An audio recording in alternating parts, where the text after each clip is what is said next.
ये है मेरा घोड़ा और ये है मेरी गाड़ी और ये बैठा है हिरण। हाँ, वहाँ छाँव में सो जाएगा और मेरा पूजा में बैठकर सीधी दृष्टि भी रख पाऊंगी इस पर।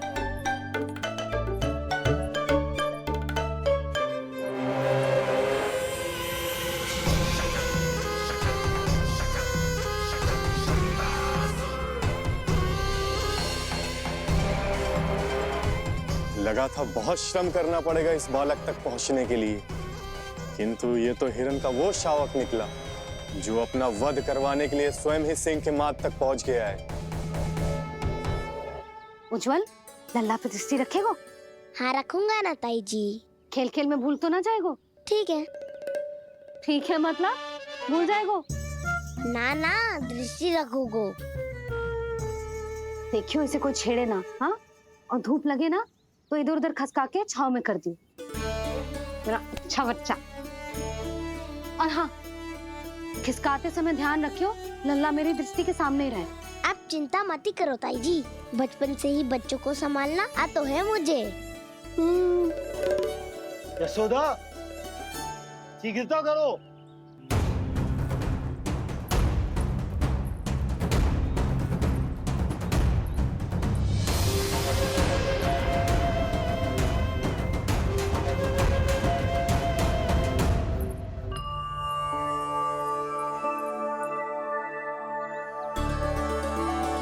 ओम शांति शांति।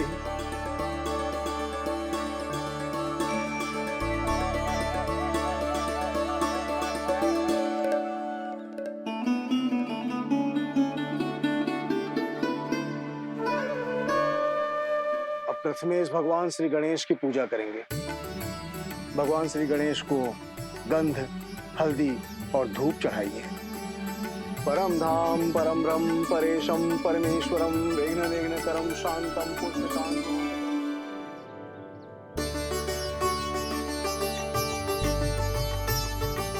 अब आप दोनों श्री हरि नारायण के ऊपर अक्षत की वर्षा कीजिए। लीजिए।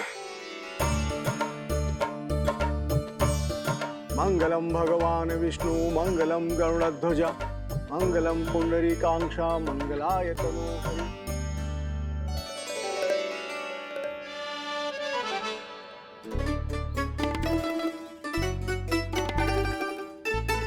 यशोदा,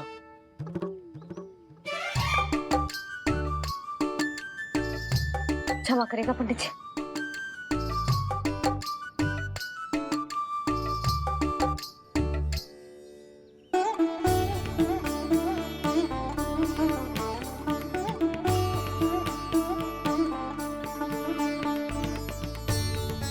षोडशोपचार विधि संपन्न हुई। अब आप दोनों आंखें बंद करके प्रेम पूर्वक इष्ट देवता से लल्ला के स्वास्थ्य, हित और दीर्घायु के लिए प्रार्थना कीजिए।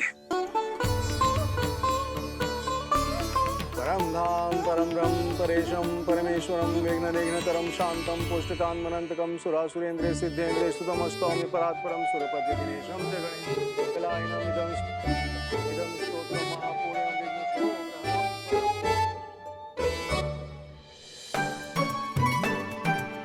अरे ये नीलमणि के ऊपर तो धूप आ गई।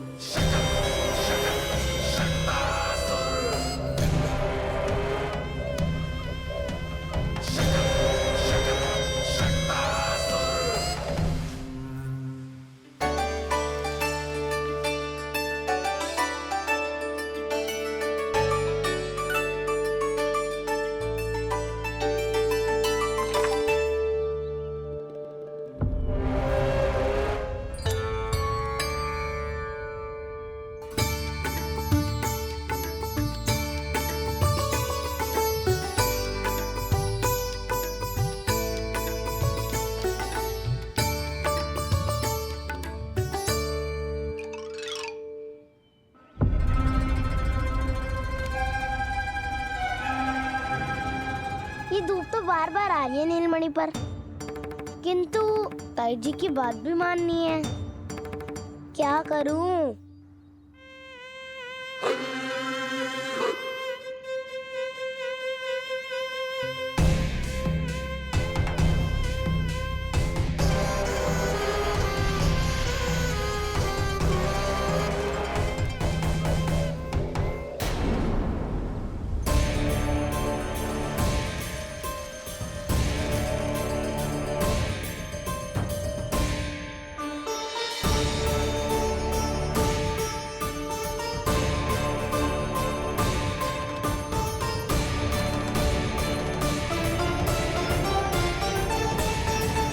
ये उज्जवल भी ना एक कार्य ठीक से ना कर सकता।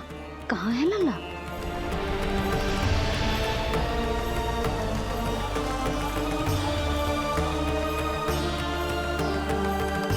नारायणी नमोस्तुते। प्रार्थना संपन्न हुई। रानी जी, रानी जी कहाँ चली गई?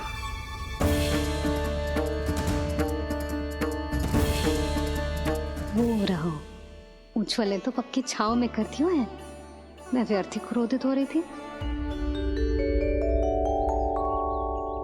यशोदा, पूजा का संकल्प लेने के पश्चात ऐसे ऐसे उठकर जानो ठीक ना है।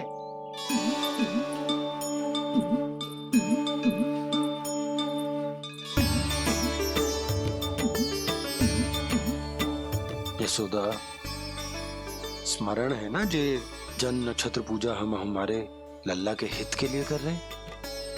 ओम सहनावतु सहनो भुनक्तु सह वीर्येण करवावहै तेजस्विनावधीतमस्तु मा विद्विषावहै। ओम भद्रं कर्णेभिः सूर्यां देवं।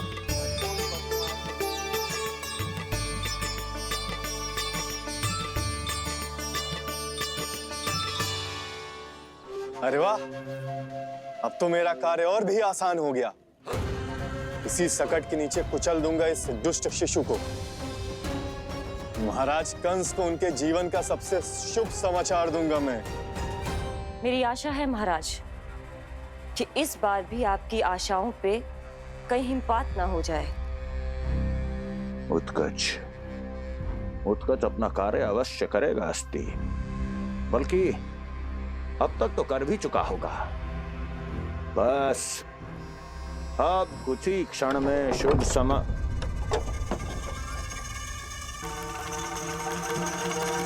लो, आ गया मेरा शुभ समाचार।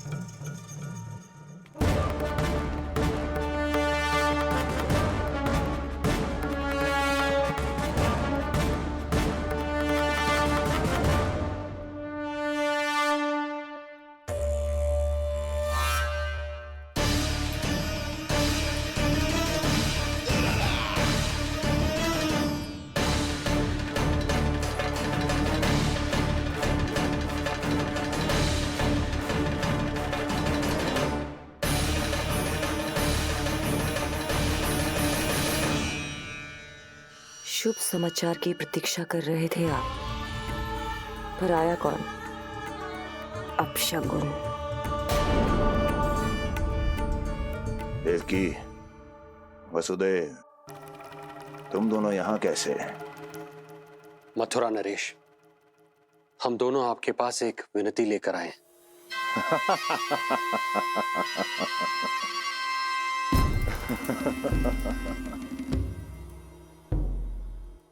जानते हो वसुदेव, मुझे आश्चर्य इस बात का नहीं कि तुम मेरे पास विनती लेकर आए हो। मुझे आश्चर्य इस बात का है कि तुमने ये सोच भी कैसे लिया कि तुम्हारी विनती यहाँ स्वीकार करी जाएगी। मैं जानती हूँ आपके हृदय के किसी कोने में हमारे बचपन की स्मृतियां अभी भी जीवित है। आपको स्मरण है, मैं आपकी वही बहन हूँ जिससे आप इतना प्रेम करते थे कि अपना सब कुछ। बस सीधा सीधा बोल, क्या चाहिए तुझे? अधिक कुछ नहीं महाराज, हम दोनों एक बार गर्ग ऋषि के दर्शन करना चाहते हैं। महल से बाहर जाना चाहते हैं ये महाराज। इन्हें इतनी छूट देने की आवश्यकता नहीं है। पर आपको ये सुनकर अच्छा नहीं लगेगा महाराज कि आपकी बहन और आपका बहनोई आपसे कुछ छुपा रहे हैं। मेरे दुखों का भार मेरे सहन शक्ति से अधिक हो गया था, इसलिए बहुत साहस बटोर कर आई हूं। अपनी छोटी बहन की इस छोटी सी विनती को अस्वीकार मत कीजिए भैया।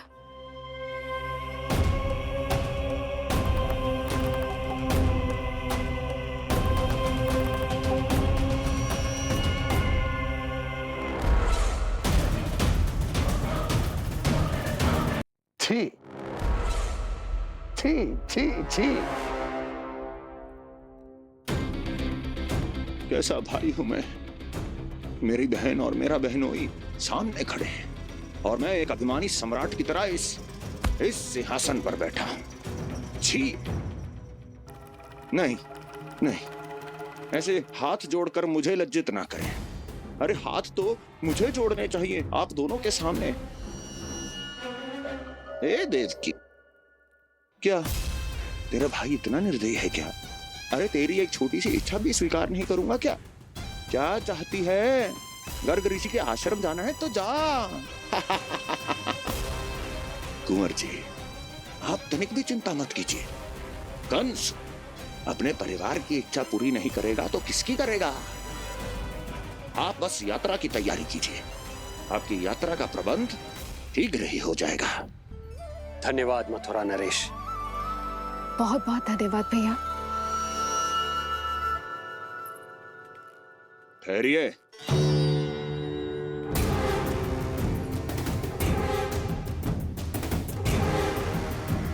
अरे आप दोनों को अकेले कैसे जाने दूं? चिंता रहती है मुझे। दसों दिशाओं में शत्रु हैं मेरे। कहीं कुछ अनहोनी घटित हो गई तो? कुंवर जी, आप एक काम कीजिए, आप दुर्जन को साथ ले जाइए।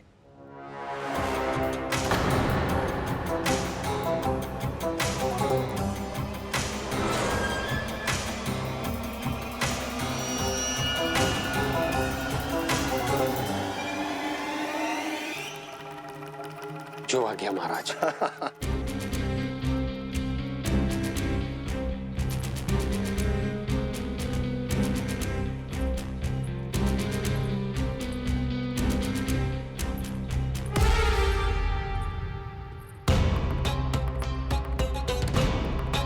आपने इन्हें जाने की आज्ञा क्यों दी स्वामी? मेरा सुझाव क्यों नहीं माना आपने? हर समय तुम्हारा सुझाव मानना आवश्यक नहीं है प्रिय। जाल बिछा दिया है ये देखने के लिए कि ये दोनों मेरे विरुद्ध क्या षड्यंत्र रच रहे हैं।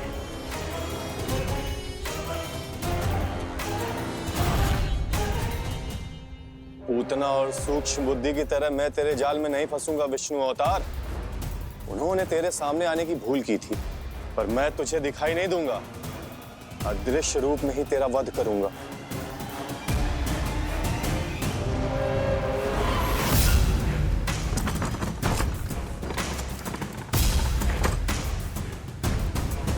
तेरी मां तुझे साधारण से धूप से बचाना चाहती थी। क्या दशा होगी उसकी जब मैं तुझे सकट के नीचे कुचल दूंगा।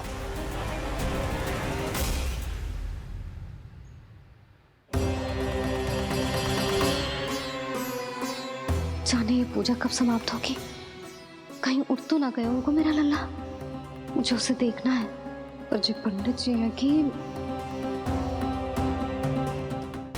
अब देख कैसे इस शकट के भार के नीचे दब जाता है तेरा कोमल तन। यशोदा, पूजा समाप्त होने वाली, आरती को समय हो रहा है। लल्ला सुरक्षित है, चिंता ना करो। कितना नन्हा सा है तू, फिर भी तूने महाराज कंस की रातों की नींद, सुख चैन सब छीन लिया।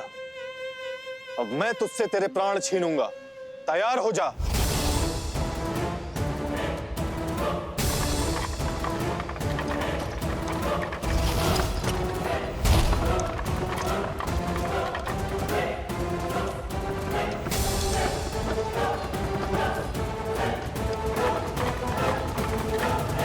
ये क्या हो रहा है?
प्राण कब इसके तन से विदा ले लेंगे इसे पता ही नहीं चलेगा।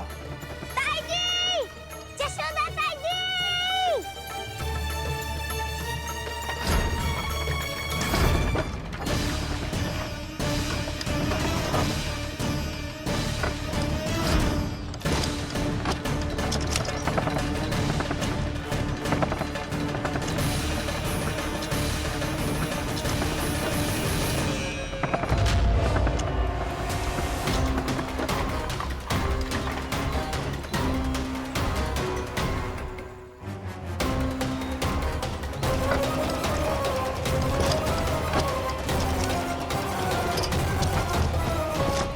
निद्रा देवी, समय हो गया है।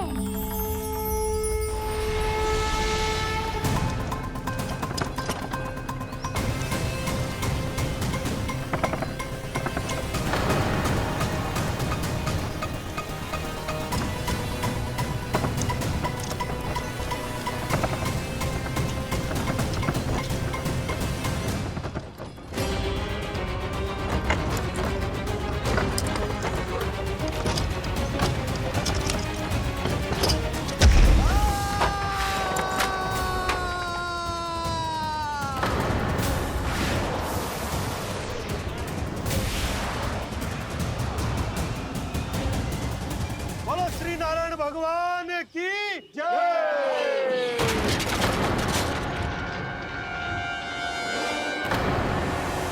यशोदा ताई जी, जल्दी आओ।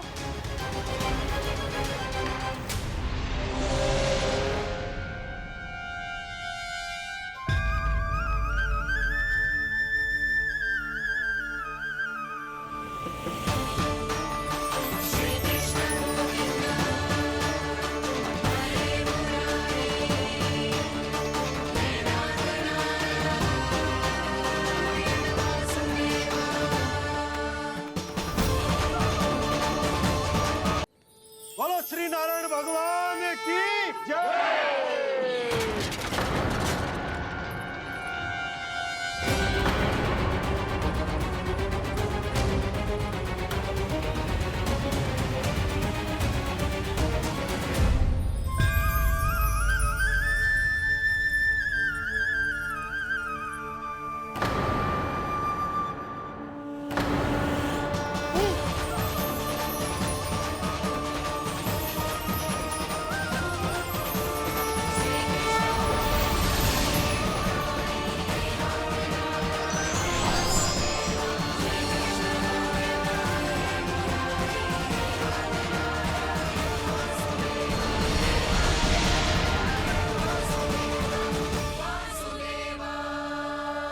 प्रभु,